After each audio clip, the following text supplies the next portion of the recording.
শিৱসাগৰৰ এজন যুৱকৰ উদ্ভাৱনী শক্তিয়ে আকৰ্ষণ কৰিছে অঞ্চলবাসীক। কোনো ধৰণৰ বিজ্ঞান আৰু কাৰিকৰী শিক্ষা নোহোৱাকৈ উদ্ভাৱন কৰি উলিয়াইছে 50ৰো অধিক সামগ্ৰী। শিৱসাগৰৰ ফুকন নগৰৰ অভিজিত দুৱৰাই উদ্ভাৱনী শক্তিৰে দেখুৱাইছে নিদৰ্শন। ৰেডিঅ' মেৰামতি কৰি জীৱন যাত্ৰা আৰম্ভ কৰিছিল অভিজিত দুৱৰাই।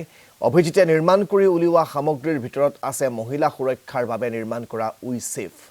পৃথিৱীৰ যিকোনো স্থানত থাকি নিজৰ ঘৰৰ ইলেক্ট্ৰনিক সামগ্ৰী অন অফ কৰিব পৰা ব্যৱস্থা উদ্ভাৱন কৰিছে অভিজিত দুৱৰাই।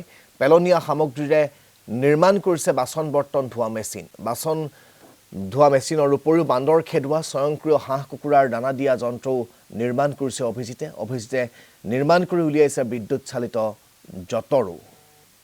আমাক এই সন্দৰ্ভত সবিশেষ জনাব মোজাক্কিৰ আহমেদে।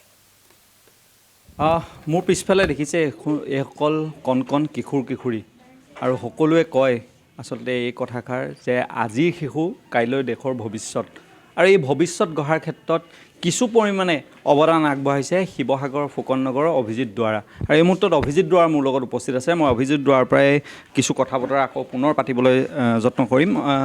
আপোনাৰ পৰা আচলতে জানিব বিচাৰিম, সকলোৱে কয় আচলতে এইটো পুৰণি কথা যে আজি শিশু কাইলৈ দেশৰ ভৱিষ্যত, আৰু এই ভৱিষ্যত শিশুসকলৰ ভৱিষ্যত গঢ়াৰ ক্ষেত্ৰত কিছু অৱদান আছে আপোনাৰো।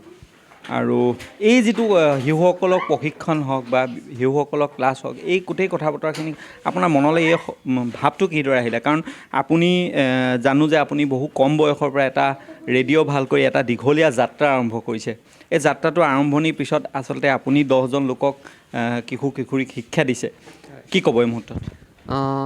আগৰ পৰাই আমি শুনি আছোঁ যে পুৰণি দিনৰ পৰা হাতৰ বিদ্যা থাকিলে মৰণ নাই।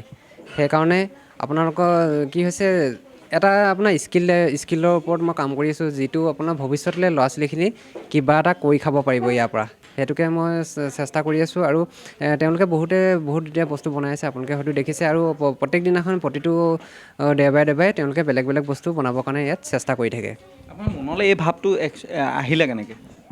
আচলতে ময়ো এটা মধ্যবিত্ত পৰিয়ালৰ ল'ৰা, আৰু নিজে হাতৰ বিদ্যাৰ পৰাই আজিলৈকে চলি আছোঁ, কৰি আছোঁ, ঘৰখন চলাই আছোঁ। তেনেদৰে এওঁলোকেও যাতে ভৱিষ্যতলৈ কিবা এটা কৰিব পাৰে, তাকে ভাবিলোঁ। নিজৰ হাতৰ বিদ্যাটো যদি নিজৰ ওচৰত থাকে সেইটোতো একো লাভ নহ'ব। সেইকাৰণে যিমান পাৰোঁ উঠি অহা যুৱ প্ৰজন্মক দিবৰ কাৰণে চেষ্টা কৰি আছোঁ।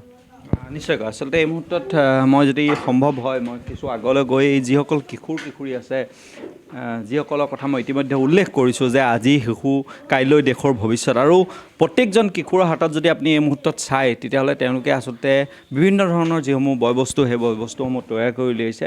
মুঠৰ ওপৰত ক'ব গ'লে অভিজিত দুৱৰাই আচলতে যিদৰে সৰুৰ পৰা আচলতে কষ্ট কৰি তেওঁ বিভিন্ন ধৰণৰ যিসমূহ যন্ত্ৰ, সেই যন্ত্ৰসমূহ তৈয়াৰ কৰি উলিয়াইছিলে, তাৰ সমান্তৰালভাৱে দেখা গৈছে যে শিৱসাগৰৰ বহুখিনি কিশোৰ কিশোৰীক তেওঁ এইদৰে আচলতে এটা প্ৰতিষ্ঠান খুলি লৈছে, দ্য থিংকাৰ নামৰ। আৰু সেই প্ৰতিষ্ঠানটোতে তেওঁ প্ৰত্যেক দিনাখনে আচলতে প্ৰত্যেক মাহৰ 4টা দেওবাৰত আচলতে দেখা যায় যে তেওঁ এই যিসকল কিশোৰ কিশোৰী আছে তেওঁলোকক আচলতে প্ৰশিক্ষণ দিয়ে। আৰু এই মুহূৰ্তত মোৰ সতীৰ্থৰ মুস্তাকৰ ভিজুৱেলছ আপুনি দেখা পাইছে যে এইদৰে প্ৰত্যেকজন কিশোৰীয়ে আচলতে এইদৰে যি নিজৰ ভৱিষ্যত গঢ়াৰ ক্ষেত্ৰত মই ইতিমধ্যে উল্লেখ কৰিছোঁ যে অভিজিত দুৱৰাই যিদৰে আচলতে বহু কষ্টৰ বলত নিজৰ ভৱিষ্যতটো গঢ় দিছে, সেইদৰে আচলতে তেওঁ এই যিদৰে যিসকল কিশোৰ কিশোৰী আছে, যিসকল শিশু আচলতে আমাৰ দেশৰ ভৱিষ্যত, তেওঁলোককো আচলতে ভৱিষ্যত গঢ় দিয়াৰ ক্ষেত্ৰত কিছু পৰিমাণে আচলতে অৱদান আগবঢ়া পৰিলক্ষিত হৈছে।